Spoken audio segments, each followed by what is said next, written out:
Okay, so if I'm looking to invest in a social media company, which one stands out to you as a reliable one with good fundamentals? Well, I'd have to say that, at this point in time, social media is really an advertising business. So Reddit is new, so it's hard to say how the advertising engine is going to work for them. We've got to see some filings still. So I think the quickest answer to this question is probably Meta, because at this day and age, that's how social media companies are making money. It's via advertising. They just have an absolutely astronomical reach on both sides of the generational ladder.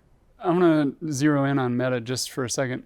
They've had quite a turnaround. You mentioned the cost-cutting measures. What else has brought them back into the spotlight? I think refocusing where they're allocating their capital has been tremendous. They've also gone ahead and really zeroed in on monetizing things like Reels.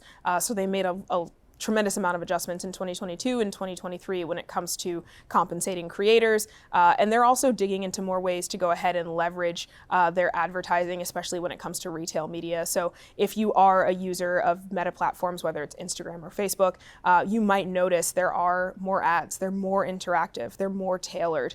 So that is something that they're really, really engaging on. And when we consider the fact that, goods inflation has eased a bit quicker than services, we're now seeing the swinging of the pendulum returning to those little impulse purchases of goods and swinging away from, well, life is a little bit rough, let's go on vacation. We're kind of out of that point. That excess cash for those sudden vacations is dwindling, but the impulse purchase, there seems to be a little bit more capital left for that, and Meta has been capitalizing off of it pretty well. So I've noticed the increase in ads on Instagram. Stark. Yeah. So at what point do they go like, that's enough? Well, at the end of the day, it's an ad business when we look at, let's say, Facebook in terms of the Meta umbrella. So those I would expect are just going to continue to ramp up. I think the question will be what form they're going to take. So it initially starts with you seeing them in your feed. Then they start coming up in stories. Now what's been really really big for them has been in Reels. So if you're scrolling through, you then see an ad. And so now you're getting them in 3 different places throughout your journey on the application. I would probably expect it to just go up until they reach a point of diminishing marginal returns. Are they going to just put ads in my brain and what's going on? I don't know. We might have to see what's going on with that. Was it Musk that had a brain chip of some sort? So we might have to see.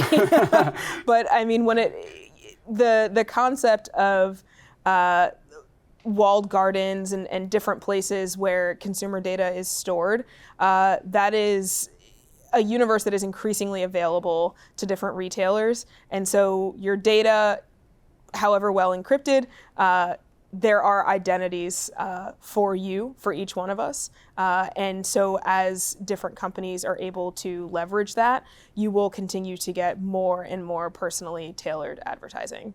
Motley Fool has said that Meta is beating Google in the ad business. How did you arrive at that conclusion? Because Google has dominated the ad business for decades now. Yeah, so I think, Meta has potentially a wider and longer runway because of their leaning towards goods over services. So when we think about search, it tends to dominate a little bit more on services now because the tailored advertising really succeeds in goods, as does retail media. So it's comparatively easier to sell someone something from the Container Store while they're scrolling on some sort of social media application than it is to convince them to buy a plane ticket. It's a larger purchase and it's just more complicated overall. So the path from initial site to click to purchase is much shorter for goods. And so, there is still